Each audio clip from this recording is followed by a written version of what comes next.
Formålet med turen til Fanø var at gøre brug af den mest basale naturvidenskabelige metode som observation, samt at indsamle prøver af planter, jord og vand til senere undersøgelse. Vi observerede og sammenlignede naturforholdene i forskellige landskabstyper fra øst til vestkysten af Fanø, heriblandt marsken, heden, klit og sandstrandlandskabet.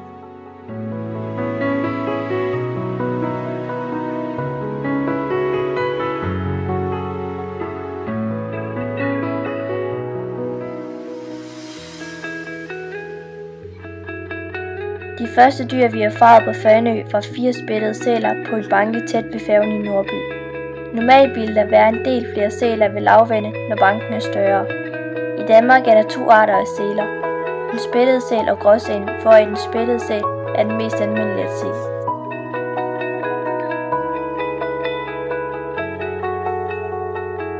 Med østkysten tog vi et kig på skyerne. Skyerne var højtliggende og kaldes derfor for cirrus. Skyerne lå som slørskyer og dannede altså et lyslag på himlen, hvor solen og månen kunne ses igennem. Skyerne lå desuden i lag som stratusskyer.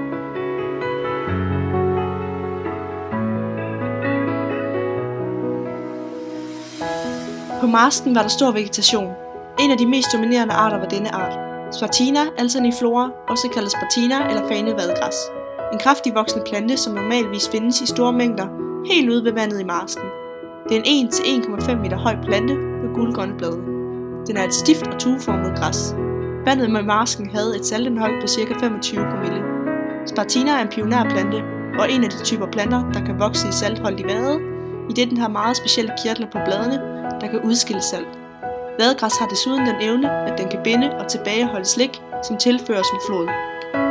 Derudover fandt vi en anden interessant blomst, der har en betydning for en specifik abiotisk faktor på marken.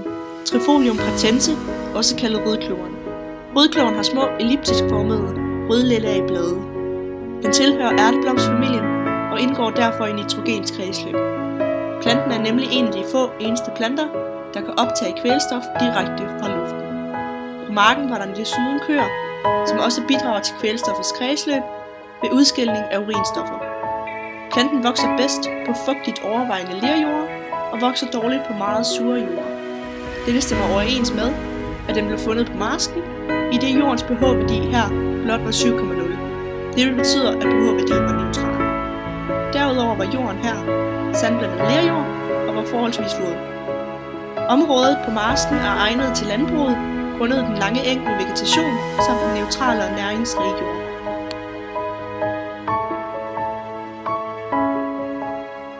På heden var der stor og nogenlunde ensartet vegetation, som primært bestod af hedelyng, som på latin hedder Calluna vulgari.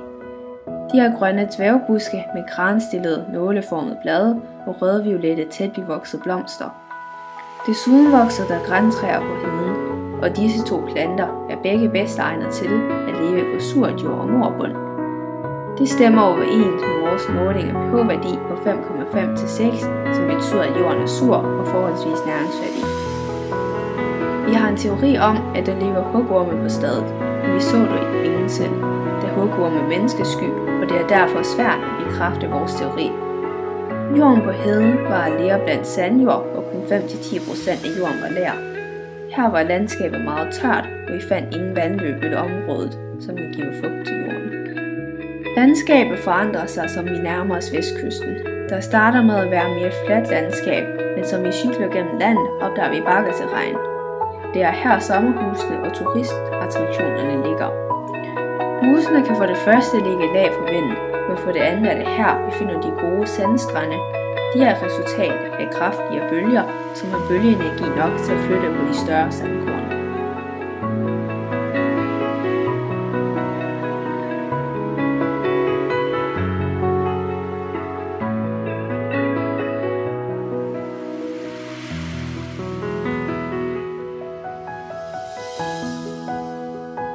Klitterne bestod af sandkorn, og efter vores observationer var mange af klitterne uformet.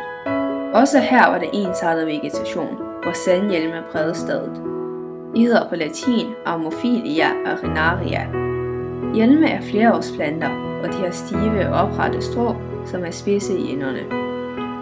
Hjelme optager næring fra sand, og de lever bedst i klitter. Jordtypen her er sandjord, som har en pH-værdi på 7,5, hvilket betyder, at jorden er basisk.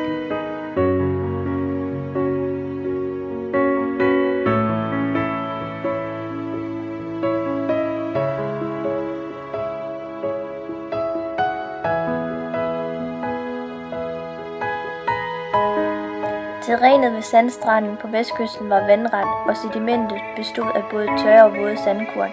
De konstruktive bølger har aflejret meget tang og mange skaller på stranden.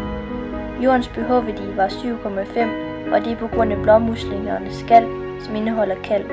Sandindholdet var 30 promille.